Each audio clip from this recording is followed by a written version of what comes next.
L'invité de la matinale sur NC Première. Il est 6h48, Jean-Charles Ringard-Flamand est notre invité ce matin. Le vice-recteur de la Nouvelle-Calédonie est sur les chapeaux de roue. Objectif, réussir la rentrée scolaire 2017, une rentrée particulière avec la mise en place du projet éducatif calédonien. Jean-Charles Ringard-Flamand est interrogé par Thierry Belmont. Bonjour monsieur le vice-recteur. Bonjour. On ne va pas dire que vous êtes stressé, c'est pas votre genre. Non. Oui.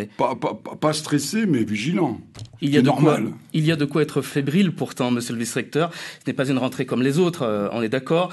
Beaucoup de nouveautés cette année. La nouvelle donne, comme vous dites, la nouvelle donne des LCK, les langues et cultures kanak.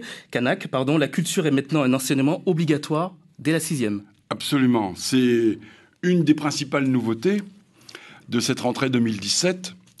Et tel que vous présentez les choses, je vais essayer de faire un lien très simple entre une décision politique et une mise en œuvre opérationnelle. Les élus, le 15 janvier 2016, je le rappelle, décident de la mise en place du projet éducatif de Nouvelle-Calédonie. Le 1er décembre, ce projet éducatif est concrétisé par la charte d'application qui enjoint tous les acteurs locaux de l'éducation à mettre en œuvre effectivement les décisions. 1er décembre, charte d'application. 13 février 2017, on met en place cette nouvelle donne des LCK qui se concrétise comment ?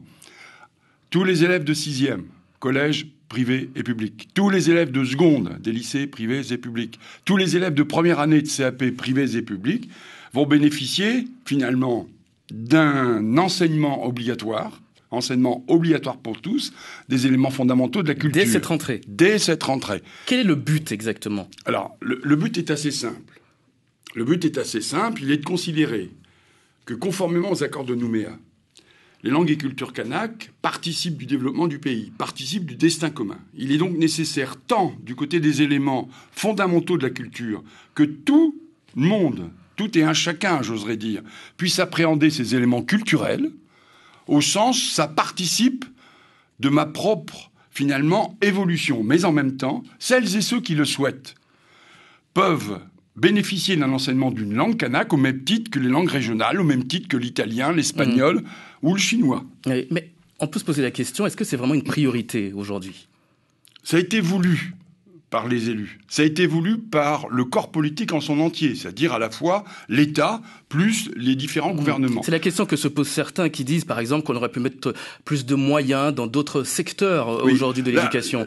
Vous avez raison. Là où il ne faut pas tomber dans les oppositions systématiques, et je pense qu'il faut aujourd'hui essayer, par rapport à cette problématique des langues et cultures kanak, essayer de s'élever. Le fait qu'il y ait en Nouvelle-Calédonie les langues et les cultures kanak, je le répète, ça participe des accords de Nouméa, donc nous les mettons en œuvre. Mais en même temps, ces langues et cultures kanak constituent un des volets de la formation des jeunes, auquel il faut ajouter le souhait que nous avons de développer les langues vivantes en particulier. Cette année aussi, parmi les grandes nouveautés de 2017, c'est la première fois que dans ce pays, il y a des sections internationales franco-australiennes. On va y revenir. J'oserais dire même que c'est la première fois, certes, en Nouvelle-Calédonie, mais c'est aussi la première fois en France, puisque la Nouvelle-Calédonie sert de propédeutique, d'éléments préparatoires pour éventuellement implanter ces classes, là aussi, sur le territoire métropolitain. Alors, on va revenir au LCK, aux langues et cultures kanak, et préciser que la culture est obligatoire dès la 6e, mais en revanche, les langues sont optionnelles. Absolument, les langues font partie d'un choix optionnel, au même titre, je le répète, que l'italien, l'espagnol ou le japonais. Ce qu'il faut bien comprendre, c'est qu'on a éléments fondamentaux de la culture qui sont obligatoires et qui participent des emplois du temps.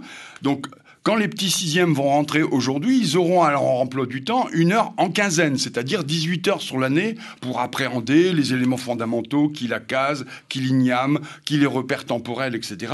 Mais par ailleurs, je répète, là où les familles le souhaitent, je dis bien là où les familles le souhaitent et les conditions d'enseignement, au moins 8 élèves sont réunies, nous mettons en place, c'est ce que nous avons préparé en tout état de cause, nous mettons en place ces langues kanak, je rappelle lesquelles, Adji, Pati, Drehou et Nangone. Pourquoi celles-ci ? Parce que ce sont celles qui ont le plus de locuteurs et ce sont celles qui débouchent sur une évaluation au baccalauréat. Et les professeurs, est-ce qu'ils ont été formés pour cet enseignement ? Oui, nous avons dès le mois de septembre, lorsque les décisions ont été prises sur ces conditions d'enseignement, fait un repérage de l'ensemble des enseignants susceptibles de dispenser cet enseignement.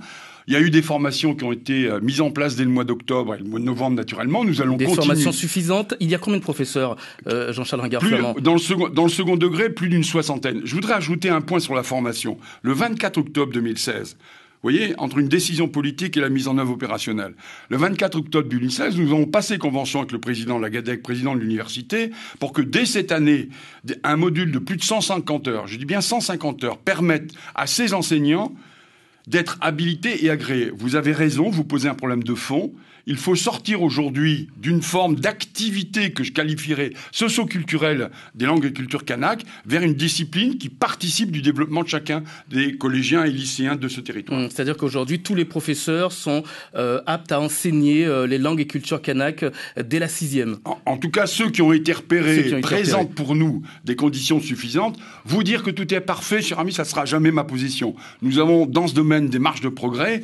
Il est clair que cette année 2017 constitue un démarrage. Le projet éducatif, c'est aussi les premières sections internationales franco-australiennes. Pour accéder à ces classes, Jean-Charles Ringard-Flamand, il faut déjà un très bon niveau en anglais. C'est vrai, vous êtes d'accord.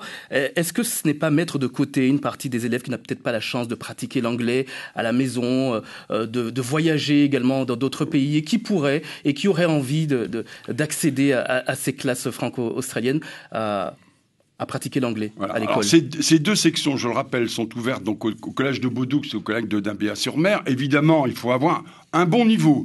L'essentiel est aussi du domaine de la motivation. C'est à la fois un bon niveau linguistique, puisque les jeunes gens et les jeunes filles... Je suis motivé, mais j'ai pas le bon niveau, je rentre pas. Ça, c'est sûr. Il y a un minimum de bon niveau, étant donné à la fois l'exigence qui est posée, le fait qu'en histoire-géographie, une partie de l'enseignement est fait en langue anglaise australienne, et qu'effectivement, il y a un renforcement significatif en volume horaire concernant l'enseignement de l'anglais.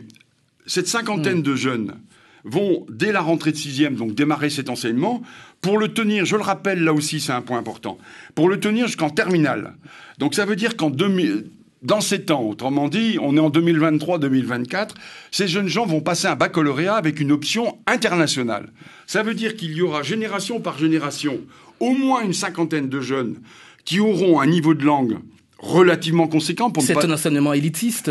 C'est pas un enseignement élitiste. On met de côté une partie des jeunes, quand même. Non, parce que à travers cet enseignement, on crée une forme de locomotive, puisqu'il y a un lien étroit entre ces sections internationales et les écoles bilingues qui existent dans le premier degré. Il y a au moins 5 écoles bilingues qui sont installées désormais, donc on crée un lien. Mais en même temps, je le rappelle, elles ne sont pas exclusivement réservées à ces élèves issus des écoles bilingues, elles sont aussi un élément de dynamisation des conditions d'enseignement des langues. J'ajoute par ailleurs, j'insiste beaucoup, que dans la mise en réforme du collège, que les élus, là aussi, ont décidé, ils ont pris effectivement un élément législatif important le 29 décembre pour que, à la rentrée 2018, on mette en place la réforme collège en Nouvelle-Calédonie. Dans cette réforme collège, il y a une accentuation très significative sur l'enseignement des langues, et en particulier de l'anglais.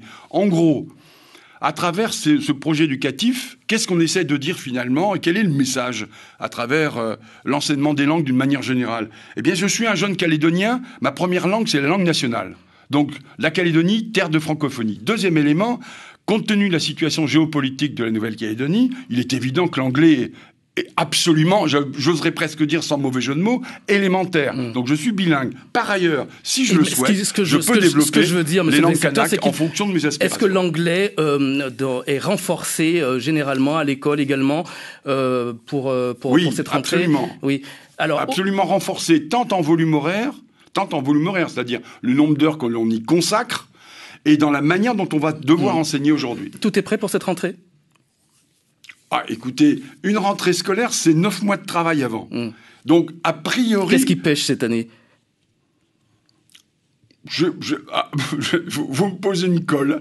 Je ne sais pas objectivement ce qui pêche. On a évidemment des points de vigilance, par exemple. Il y a des élèves qui n'ont pas de place aujourd'hui à l'école. Est-ce que ça, visiblement, ce n'est pas un point? Attendez, la semaine dernière, sur les 68 158 élèves, s'agissant du second degré qui représente à peu près la moitié, il y avait la semaine dernière à peu près 70 élèves qui n'étaient pas affectés. Qu'est-ce que ça veut dire des élèves affectés? Ça veut dire que des familles n'avaient pas retiré leur dossier d'inscription. C'est ça d'abord. Ce qu'il faut observer. Donc on a essayé tout au long de la semaine de faire en sorte que tous ces jeunes soient affectés. Nous avons tous ces jeunes aujourd'hui qui n'avaient pas de place la semaine dernière sont affectés ce matin. A priori, tout est réglé dans la semaine. Je dis bien tout est réglé dans la semaine.